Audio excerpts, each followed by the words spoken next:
Hello guys, ako nga pala si Skip, yung mga kasama ko US Army dyan. O diba? Hello. O diba?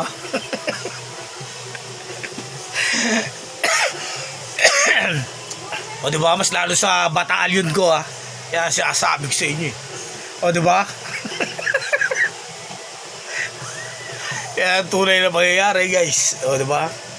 Kaya yung mga bata-bata pa dyan dito sa mga kababayan natin, apply kayo magbilang sundalo para at least makatulong kayo sa gobyerno, di ba? Tapos malaki pa benefits ng mga sundalo, o di ba? Kaya lang, huwag kayo magpapatama ng baril, ng bala, di ba? Kapag naging sundalo na kayo, di ba? Sayang yung mga exercise na pinagagawa nyo, tegi agad, o di ba? Wala, useless din nyo pag gano'n. O di ba? Kailangan dyan alerto, di ba? Mindset, o di ba? Kailangan pag nalana bulletproof.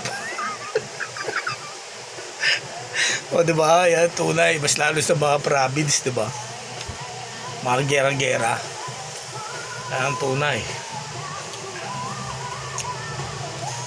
O yung mga tambay naman dyan, ito naman para sa mga tambay. O di ba? Ito huwag kayo masasaktan ha, sa totoo lang ha. Yan ba ang gusto mong buhay? O diba? Yan ba ang pinipili mong buhay na gusto mong mangyari sa buhay mo? O diba? Ikaw rin ang makakasagot niyan. O diba? Kung binata ka, kung gusto mong mag-asawa, di huwag ka maghanap ng trabaho para wala magkagusto sa'yo, diba? Yan ang tunay na pangyayari.